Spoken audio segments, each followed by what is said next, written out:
My message today is directed to families of inmates and those who are friends of inmates who have no family. And the message is this: it is your responsibility to ensure that your loved one who's locked up is actually getting the health care he or she needs. It's your responsibility to ensure he is getting the correct meds he needs. While you may hold the belief that it's the jail or the prison's responsibility to ensure this, that belief you hold is unrealistic and extremely naive, and I'm going to tell you why. That belief that you buy into directly affects the very life, health, and safety of your loved one. As long as you buy into that belief, as long as you continue to operate in that mindset, the system has you exactly where they want you, under their thumb. And if you choose to stay in that mindset, they have succeeded in convincing you that you're incarcerated too, right along with your loved one. And as a result, you fall in line, just like the inmate does. Even though you're free on the outside, you're imprisoned on the inside. You believe everything you're told by correctional and medical staffers. You believe he has no rights of any kind. You believe that it's okay for the system to dictate what information you can and cannot have without so much as one question being asked. You don't question, you don't seek actual answers to any specific issues. And the system rolls right over you because they have succeeded in intimidating you. And you end up spineless, weak, and ineffective. The moment you know that your loved one is headed into the system, whether he's 18 years old or 70, that's your cue. That's the red flag being waved in front of your face that you, the family member, better make the decision right then and there to step up and learn about the very systems you're going to be forced to deal with. Because like it or not, you will be forced to deal with those systems. It's absolutely necessary for you to understand that when you have a loved one locked up, it is your responsibility to understand how that system operates and what you should be doing. It's your responsibility to have key documents in place, and it's your responsibility to understand what you should be doing before, during, or after an inmate death. Let me say it another way. You, the family member, has to be the CEO, president, secretary, and treasurer of that inmate. Because the inmate, your loved one, is not going to be able to do what needs to be done on his or her behalf in getting the health care they need, because the system is not going to allow them to do so. There are key documents that must be in place for the benefit of the inmate and you, very specific to health care and death issues. Documents authorizing you to do XYZ, request XYZ, and fight for the life of your loved one. These are not documents you pull off the internet, and they are not documents provided by the jail or prison system.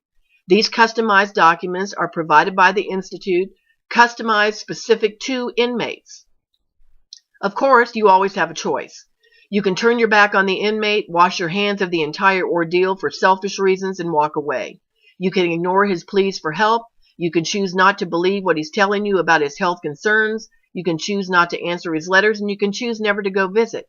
You can actually witness an inmate declining in health right before your very eyes, as many families have, and do absolutely nothing about it, and yet shift the blame to a system. Comments by families that they didn't recognize the deceased indicates to us they haven't been in touch with that inmate at all. These are all choices, and when you make your choices, there are indeed consequences to each and every one of them. Your failure to do what needs to be done and what can be done for the inmate can result in that inmate incurring a permanent medical disability or coming out in a body bag. Inmates dying of dehydration and starvation, perforated ulcers, ruptured intestines, diabetic comas, gangrene, untreated liver disease, spider bites, untreated. All of these are merely some of the horrible conditions these inmates die of. There are others. Let me give you just a few more examples. How about the inmate who was told he had bronchitis when in actuality he was dying of cancer and was treated with Robitussin? Or the 28-year-old Virginia jail inmate who was supposed to go out for dialysis but wasn't taken until 2 days later, in the interim became sick, and she died within hours? Or how about the inmate in Missouri who got hit in the face with a lock and a sock, resulting in 2 broken jaws, wired shut by a prison dentist who refused to give him anesthetic or pain meds? Or the DOJ inquiry in Virginia that found that medical records failed to meet any known professional standard? This was in 1998, folks. Today is 2016. Nothing has changed. How about the 22-year-old female inmate in Florida who was given Thorazine for unruly behavior and had a deadly reaction to the drug due to undiagnosed and untreated pneumonia? Or the Oklahoma jail inmate who died of a perforated ulcer. His pleas were ignored about severe abdominal pain. Nurses told the COs to send him back to his cell and let justice take its course. Or how about the mom of 3 in Florida who died in the jail of a heart attack after 3 nurses ignored her request for her medications prescribed by her outside doctor? When she collapsed, the nurse stood over her and said, "Stop the theatrics." She was dead in minutes. There are others. We've been indexing these cases since the mid-90s. Just in the last 8 years alone, we reviewed, read, and indexed 8,500 of them. You can read about some of the other ones that we've listed on the blog that corresponds with this video. When an inmate gets sick and can't get the medical attention he needs, when he submits multiple sick call requests and the resulting health care never addresses his actual complaints, when he submits informal and formal grievances and gets no satisfaction, when his mental health meds are withheld or denied, when you don't hear from that inmate over a period of time, when you're told by staff that the inmate has been moved to a prison infirmary, a hospital, or hospice, or that he's doing fine, when you get a call from a prison administrator, chaplain, or other inmates telling you that the inmate has died, in every one of these situations, you have no idea what you should do and can do. Instead, you are reactive, not proactive, always on the defense, rarely on the offense. And that is a direct result of your personal failure in refusing to learn how the systems actually operate individually and collectively, and how they are going to affect not only the inmate but you. Because of the mindset that you've bought into, you have allowed that system to lead you around by the nose. In effect, you sit down and assume all is well until it isn't. You're paralyzed, and you're paralyzed because you don't have the information, knowledge, or know-how of how these systems actually operate and what you have to do. And the result? The inmate gets no adequate health care, no correct meds, endures incredible physical and mental pain, abuse, and torture, all unnecessary, all preventable. And so, when death does happen, your first line of attack is directed towards the system instead of yourself. Your comments to us over the years have run the gamut. Here are some that I'm going to challenge today. The system failed again. It's going to keep happening again and again. I want the system fixed. I don't want whatever has happened to my loved one to happen to anyone else. I want someone to pay for what they've done. They won't give me any information. I want justice. To the comment that the system failed, on the contrary, the system hasn't failed at all. It has succeeded in doing exactly what it's designed and authorized to do. The system is working just like it's supposed to work, just like your county and state legislatures want it to work. As I've said before in videos past, in past articles, year after year, as I've explained in our book, this pattern of healthcare is not new. It's been in place since the 70s and has become increasingly worse for the inmate, not the system. And regardless of the thousands of articles written highlighting the deaths of inmates, even after videos surface highlighting medical abuses, after all of the investigative reports that have been written recently and will be written in the future, they are reporting nothing new. They are merely a flash in the pan. The situation has not improved, and it's not going to improve for you or the inmate now or in the future for very specific reasons. The goal since the 70s and continuing on to this very day is one and only one, that of cost containment.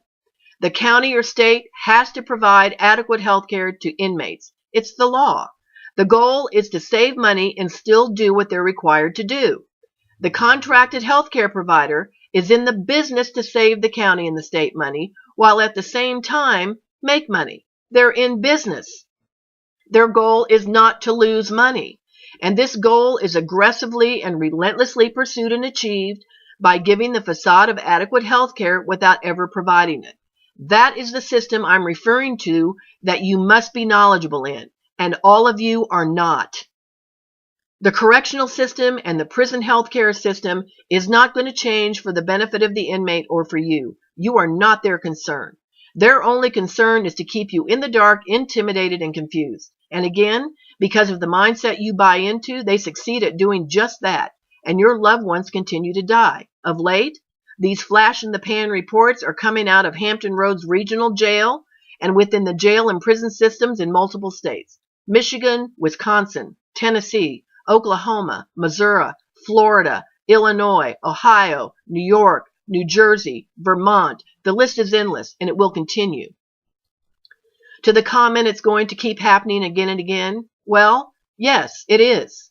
It will keep happening unless and until you family members quit playing checkers and learn to play chess. You have to be more knowledgeable about that system and how it affects you and that inmate than the system is. Sound impossible? I'm here to tell you it isn't. We've been doing this for over 20 years.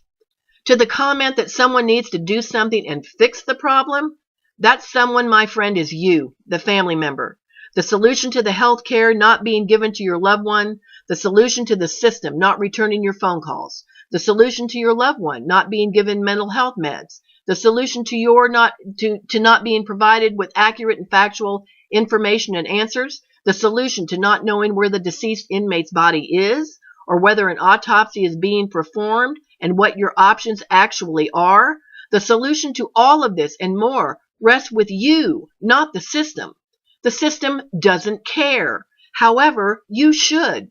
That inmate is a number, a commodity, and as long as they can lead your family members around by the nose and get you to do what they want you to do when they want you to do it, they'll do it. That fix doesn't come from an outside government agency or a lawyer or a church, and it's not going to come fast enough when a crisis comes up. So in the meantime, my question to you family members and friends is, what are you doing? What are you going to do? What are you doing now? Do you sit down and just see what happens? Unfortunately, that's exactly what most of you do. That fix has to come from you, family members and friends, actually learning about and understanding how the very systems that are involved operate. It's your responsibility to ensure the health and safety of your loved one while they're locked up. How are you supposed to do that? We exist in part to teach you how to do it. We educate you about those systems and what needs to be done for the benefit of you and the inmate, and we provide the tools you need to get it done. There's a learning curve involved. It takes your commitment and your time to save a life. Saving lives require both. To the comment, you don't want whatever has happened to your loved one to happen to anyone else. Well, as wonderful as that sounds, regardless of what you want, it is going to happen to someone else. If your loved one has died and you're watching this video, do what our past clients have done. Pay it forward to families you know and don't know. Share the videos and website with them. Make them aware of the tools that are available to them so they don't have to go through what you went through because you didn't have the knowledge or the tools. That is how it doesn't happen to someone else. That's how you make your deceased loved one's life count. That's how you save a life. That's how you make a difference. Go watch the videos of those past clients on our website. Do just that. If you want to add your video to our library, please email me. I would love to have them.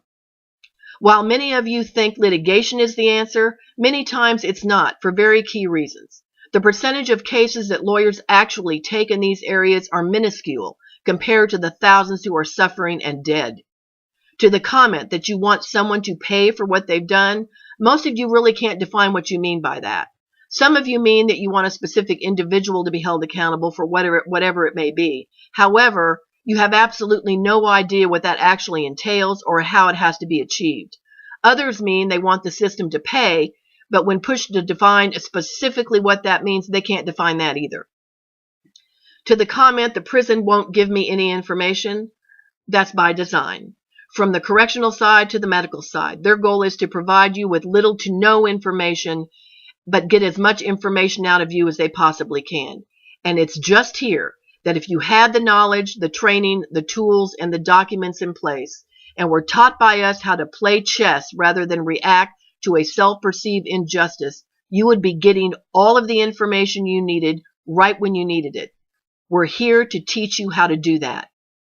Lastly, to the comment, I just want justice. This is one of the most overused, pointless, meaningless comments that is ever made. When I ask clients what they mean by that, most can't even define what the word justice means or what they think it means. What comes through in countless conversations, however, is this. Families really do want other individuals to be knowledgeable, and they don't want to happen to what they don't want it to happen to anybody else what's happened to them and their loved ones. But they're not quite sure how to make that death of their loved one count. Some will say it isn't about the money, and it may not be.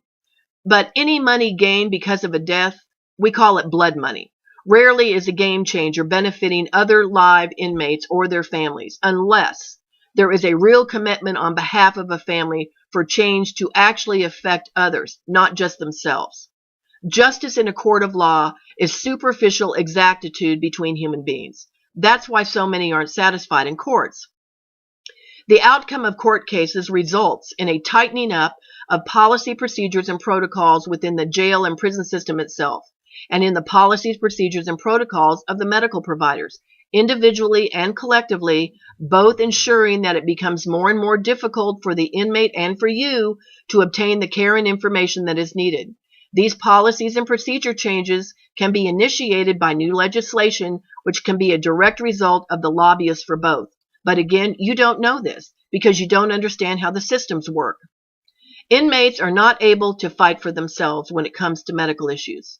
The system does not allow them to do so. The system puts countless hurdles in front of them that they've got to jump over and hoops to jump through in order just to get the most basic of care medications.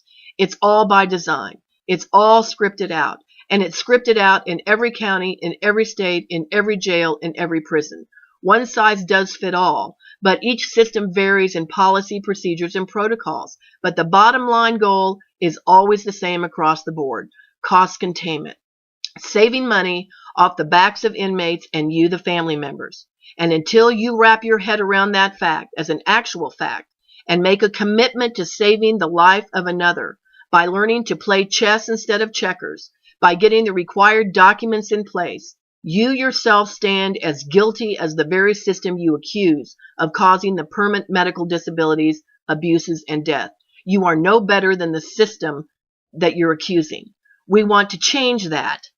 If you want to find out how we do what we do, contact us. We'll be happy to explain the options available to you. If you have specific questions you'd like to ask us directly or concerns that you may have, email me your questions and concerns. I welcome the chance to educate you and explain to you how successful you can be in doing what you don't think possible for the benefit of another, for your loved one incarcerated. Help us help you. Thanks for tuning in.